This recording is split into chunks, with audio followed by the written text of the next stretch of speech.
നിന്റെ മുകളിലേക്ക് മണ്ണ് വന്ന് വീടുന്നത് വരെ സഹോദരങ്ങളെ അവസാനിപ്പിക്കുകയാണ് ഞാൻ. ഖുർആനിലെ ഏറ്റവും പേടിപ്പെടുത്തുന്ന ആയത്തിറങ്ങിയത് ഇവിടെയാണ്. അത്ഭുതത്തിന്റെ മഹാത്ഭുതം, പരിവർത്തനത്തിന്റെ മഹാത്ഭുതം. സഹോദരങ്ങളെ, പരിശുദ്ധിയുടെ പര്യായമായി എടാ പള്ളിക്കാട്ടിൽ കൊണ്ടുപോയി അടയ്ക്കുന്നത് വരെയല്ലേയുള്ളൂ. പള്ളിക്കാട്ടിന് പോകില്ലേ സഹോദരങ്ങളെ? ഉച്ചനേനാക്കെ പകരേ ദിയേ കഫൻ और चुकी है सब मिलकर मां बाप भाई बहन. സാധാരണ കുളിച്ചിട്ടാണ് ഞാൻ വസ്ത്രം മാറ്റുന്നത്. ഇന്ന് കുളിക്കുന്നതിന് മുമ്പേ ഇവരെന്റെ വസ്ത്രമങ്ങ് മാറ്റിക്കളഞ്ഞു. എന്നെ കഫൻ തുണി പുറവിച്ചു. ഞാൻ നോക്കുന്നത് എന്താണ്? ഓ ചുക്കിയ സബ് മിൽക്കർ മാം ബാപ്പ് ഭായി ബഹൻ. എന്റെ ഭായി എന്റെ സഹോദരൻ, ബഹൻ എന്റെ സഹോദരി, മാമന്റെ ഉമ്മ, ബാപ്പന്റെ ബാപ്പ എന്റെ മയ്യത്തിന്റെ ചുറ്റുമിരുന്നിട്ട് പൊട്ടിക്കരയുന്നുണ്ട്. പൊന്നുമോനെ പോയല്ലോടാ, എന്റെ ഉമ്മ പൊട്ടിക്കരയുന്നുണ്ട്. കൺമണിയെ പോയല്ലോ. ക്ഷമവിട്ട ഉമ്മയും പൊന്നുമകനെ എന്നെ കൈവിട്ടു പോയോ കാണലെന്നാ നിന്നെ. എന്റെ പൊന്നുമക്കൾ എന്റെ മയ്യത്തിന് കെട്ടിപ്പിടിച്ച് നിലവിളിക്കുന്നുണ്ട്. അരിമക്കിടാങ്ങൾ വാപ്പയെ വിളിക്കുന്നേ, കൈകെട്ടി മിണ്ടാണെന്നു നീ കിടക്കുന്നേ. എന്റെ 8 വയസ്സുകാരനും എന്റെ 5 വയസ്സുകാരനും കൊണ്ടുതീരാ കണ്ണ് കൊതിതീരാത്ത 5 മാസം പ്രായമുള്ള എന്റെ പൊന്നുമോള് എല്ലാവരും കരഞ്ഞ് പറയാതെ എന്റെ ഭയത്തിന് കെട്ടിപ്പിടിച്ച് കരയുന്നുണ്ട്. സഹോദരങ്ങളെ, സഹോദരിമാരെ, ഇങ്ങനെ ഒരു ദിവസം വരാനുണ്ട്. മയ്യത്തിന് കെട്ടിപ്പിടിച്ചു മക്കളെ കരയുമ്പോ, ആ സമയത്ത് വീടിന്റെ ഉമ്മറപ്പടിയിൽ മറഞ്ഞു കിടക്കുമ്പോ സ്വന്തം മക്കളോട് പറയാൻ കഴിയണം, മക്കളെ ഉപ്പയ്ക്കൊന്നും നഷ്ടപ്പെട്ടിട്ടില്ല. ഉപ്പ നിങ്ങൾക്ക് വേണ്ടി കോടികൾ ഉണ്ടാക്കേണ്ട പൈസ കൊണ്ട് ഉപ്പ ഹാഫിളീങ്ങളായ മക്കളെ സൃഷ്ടിച്ചിട്ടുണ്ട്. ഉപ്പ മണലാരണ്യത്തിനുണ്ടാക്കിയ പൈസ കൊണ്ട് ഉപ്പ ഖുർആൻ മനഃപാഠമാക്കിയ ഹാഫിളീങ്ങൾ ഉണ്ടായിട്ടുണ്ട്. ഉപ്പയുടെ മയ്യത്തിന്റെ ചുവട്ടിലിരുന്നിട്ട് ഈ ഹാഫിളീങ്ങൾ ദുആ ചെയ്യുന്നുണ്ട്. അതുകൊണ്ട് മക്കളെ കരയണ്ട, ഉപ്പയ്ക്കൊന്നും നഷ്ടപ്പെട്ടിട്ടില്ല എന്ന് പറയാൻ കഴിയുന്ന ആത്മാവുണ്ടാവണം.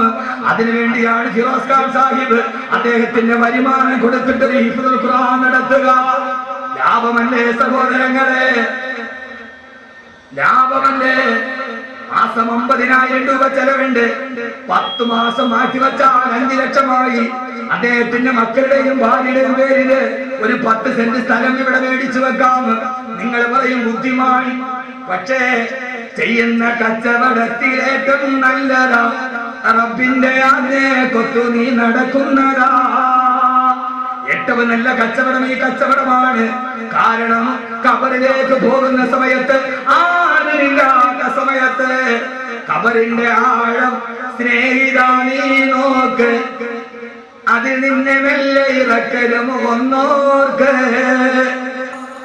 പിടിമണ്ണ് മാറിയിട്ടു മീതായെന്ന് എല്ലാവരും പോയി. പിന്നെ ആണ്ടതിക്കൊരു പ്രാവശ്യമാണ് വാപ്പയുടെ ഖബർ കാണുക. പക്ഷേ യഹിയാൻ വലിയ ഭാഗ്യവാനാണ്. ഖബറിലിട്ടിട്ട് ആരും പറഞ്ഞില്ല. ഉപ്പയും സഹോദരങ്ങളും തിരിച്ചു വന്നു. കൂടപ്പറപ്പ് പോയി. കണ്ടു കൊതി തീർന്നില്ല, മിണ്ടിപ്പൂതി തീർന്നില്ല, ഭാര്യയ്ക്ക് കണ്ടനുഭൂതി തീർന്നില്ല. ഗർഭത്തെ ശിശുവായ സുൽത്താൻ എന്ന പൊന്നുമോൻ ഉപ്പയുടെ മുഖം കണ്ടില്ല. പക്ഷെ കാണാൻ കഴിയും സഹോദരങ്ങളെ. ആ പൊന്നുമോൻ ഉപ്പയെ കാണുന്നവരിലെന്നും ഖുർആൻ തന്നെ പറയുന്നുണ്ട്, വല്ലദീന ആമനൂ വത്തബഅതുഹും ദുരിയത്തുഹും ബീമാനിൻ അൽഹഖനാ ബിഹിം ദുരിയത്തുഹും വമാ ലത്നാഹും മിൻ അമലിഹിം മിൻ ശൈഇ കുല്ലു ഇംറിഇൻ ബിമാ കസബ റഹീൻ. സ്വർഗ്ഗത്തിന്റെ സ്വർണ്ണക്കട്ടിലിൽ വാപ്പയും ഉമ്മയും ദുരിയത്തുഹും അവരുടെ മക്കളും സ്വർണ്ണക്കട്ടിലിൽ നിൽക്കുമ്പോ ഉപ്പയുടെ മുഖം കാണാത്ത സുൽത്താൻ എന്ന മോൻ ഉപ്പയോട് പറയും, ഉപ്പ മരിച്ചതിന് ശേഷമുള്ള ദുനിയാവിലെ വിശേഷങ്ങളെന്ന് അല്ലാഹുവിന്റെ വിശുദ്ധ ഖുർആൻ. അല്ലാഹു അങ്ങനെ ഒരു കുടുംബമാക്കി തീർക്കട്ടെ. ഭാര്യയും മക്കളും വന്നു, ഉപ്പയും സഹോദരങ്ങളും വന്നു. സഹോദരൻ ഖബറിനുള്ളിലായി മീസാങ്കലിൽ വെച്ചു ആണ്ടതിക്കല്ല. ഇനി ആ സ്വത്തിൽ നിന്ന് ആ മനുഷ്യനോ ഒരു പള്ളി വെച്ചിട്ട് ഫില്ലർ പൂർത്തിയാകുന്നതിന് മുമ്പെയാണ് ആ മനുഷ്യൻ ഖബറിലേക്ക് പോയത്. ആ മനുഷ്യനെ നഷ്ടപ്പെട്ടിട്ടില്ല. അയാൾ ലോകത്തിലെ ഏറ്റവും വലിയ ലാഭക്കച്ചവടം ചെയ്ത ആളാ. അവര് തീരുമാനിച്ചു, ഇനി എന്ത് വേണം? ഇനി എന്ത് വേണം? ഒരു ദർസ് നടത്തുക. കലൂർ അബ്ദുറഹീം ഉസ്താദിന്റെ അടുക്കൽ പോയി ദർസ് നടത്താനുള്ള സ്ഥലമില്ല. അദ്ദേഹത്തിന്റെ ശിഷ്യൻ സഫീർ ഖാൻ മന്നാനെ വിളിച്ചു, ചുമതല ഏൽപ്പിച്ചു. 4 വർഷം കഴിഞ്ഞു.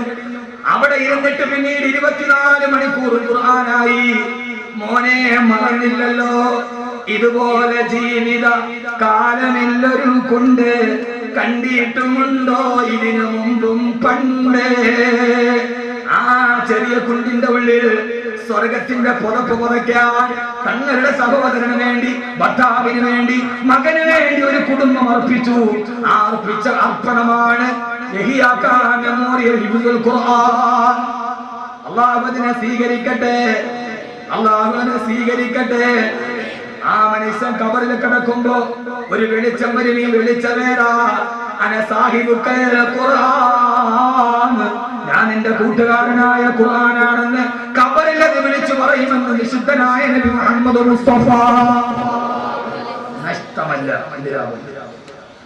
ഇതിൽ വലിയൊരു ലാഭം ലോകത്ത് ചെയ്യാൻ.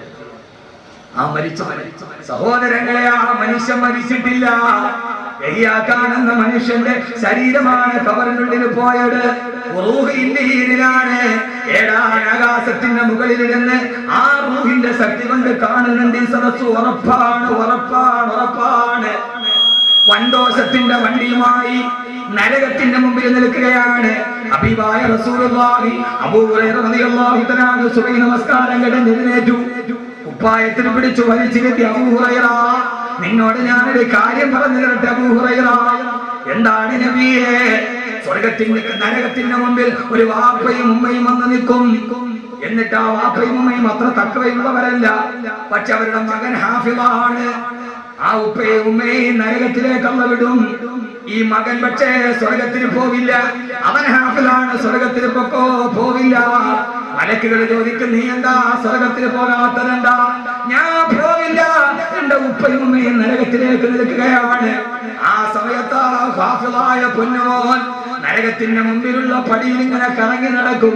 എന്നിട്ട് അവന്റെ ഉപ്പയുടെ ഉമ്മയുടെ കയ്യിൽ പിടിച്ച് അവൻ സ്വർഗത്തിലേക്ക് വലിച്ചിടും. അല്ലാഹുവേ, ഇവരാണ് എന്നെ ഹാഫിളാക്കിയത്, ഈ ഉമ്മയാണ് എന്നെ ഹാഫിളാക്കിയത്, ഇവരാണ് എന്നെ ഹാഫിളാക്കാൻ വിട്ടത്. അവരില്ലാതെ ഞാൻ പോകില്ല റബ്ബേ. ഒരു ഹാഫിളിന് 40 പേരെ സ്വർഗത്തിലേക്ക് ശുപാർശ ചെയ്യാം.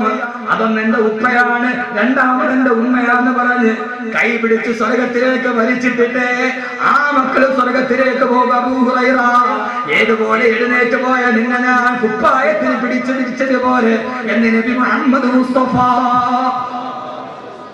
അല്ലാഹു തൗഫീഖ് നൽകട്ടെ. തീർന്നില്ല. ഒരു ചാണ്ടുകളിൽ സൂര്യൻ, താഴെ ചെമ്പിന്റെ തല. ഹിസാബിന് വേണ്ടി കിടന്നിട്ട് പിടയുകയാണ്. അമ്പിയാക്കളുടെ പുറകെ ഓടുകയാണ്. ആ സമയത്ത് ആകാശത്ത് ലോകത്തുള്ള കോടാന് ജനങ്ങൾ ഹിസാബിൽ കിടന്ന് വല്ലാതെ തീച്ചുളയിൽ വെന്തുരുകുമ്പോ സ്വർഗത്തിന്റെ മുകൾ ഭാഗത്തൊരു മിസ്കിന്റെ കുന്നിന്റെ അത്രേ. ആ മിസ്കിന്റെ കുന്നിലിരുന്നിട്ട് ആ കുന്നിലൊരു ചെറിയ വൃക്ഷമുണ്ട്, ഇസ്മുഹു തൂബ. ആ വൃക്ഷത്തിന്റെ പേര് തൂബ എന്നാണ്.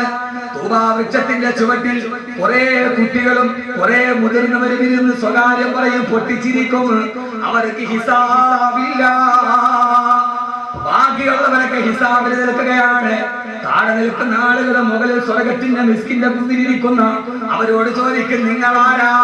നിങ്ങൾക്ക് ഹിസാബില്ലല്ലോ, നിങ്ങളാരാ? സ്വർഗത്തിന്റെ കുന്നിലിരിക്കുന്നവരാരാ? ആ സമയത്ത് അവര് പറയും, ഞങ്ങളാരെന്നറിയോ?